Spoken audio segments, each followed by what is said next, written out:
দেখুন, তোফাজ্জেল হত্যার এটা সবাই জানে, পুরো বাংলাদেশ সবাই জানে যে ওরে কীভাবে মারছে, কারা মারছে, কিভাবে মারছে।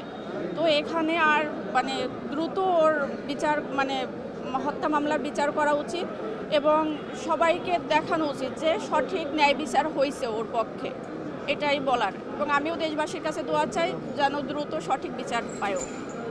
চার্জশিট তো ঠিক আছে, ঠিক আছে, ঠিক আছে। তাহলে আপনারা নারাজি কেন দিচ্ছেন, কি মনে হয়? নারাজি আমরা তো নারাজি দিচ্ছি না, এটা হলো ঢাকা ভার্সিটির যারা মামলা করছে তারা নারাজি দিচ্ছে, কিন্তু আমরা তো চার্জশিটের পক্ষে আছি।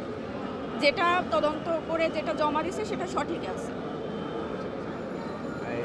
তদন্ত মানে আপনার ভাইকে যারা হত্যার সাথে জড়িত তাদের নাম তো ওখানে এসেছে।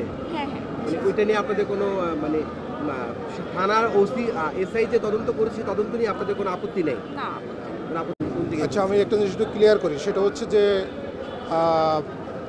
এই মামলায় আমরা একটা সিআর পিটিশন দাখিল করেছিলাম।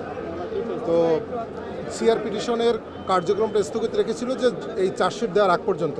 যেহেতু চার্জশিট এখন দিয়েছে, আমরা চার্জশিটে হ্যাপি। আমরা চাচ্ছি না যে এই বিচার প্রক্রিয়াটা আর বিলম্বিত হোক।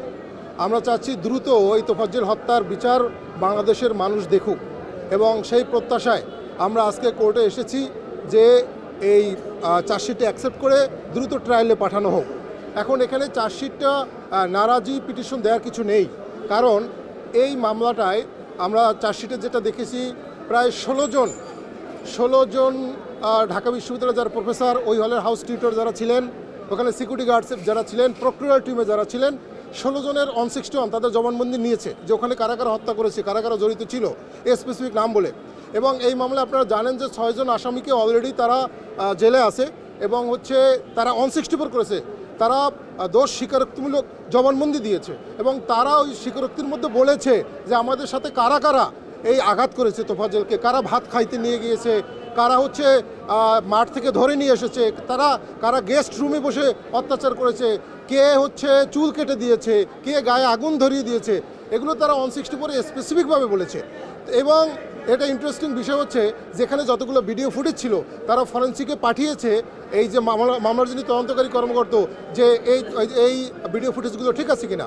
ল্যাব বলেছে এগুলো অরিজিনাল এবং এগুলো ঠিক আছে, এবং সেই 164-এ যাদেরকে নাম আসামিরা বলেছে এর ভিতর থেকেও 6 জন আসামিকে তারা মানে স্টুডেন্টকে বাদ দিয়ে দিয়েছে। কারণটা হচ্ছে ওখানে 164-এ তাদের নাম বললেও পরবর্তীতে দেখা গেছে যে ভিডিও ফুটেজের মধ্যে তাদের সম্পৃক্ততা নাই। মানে এত সূক্ষ্মভাবে, এত সুন্দরভাবে তদন্ত কাজটা পুলিশ সম্পন্ন করেছে।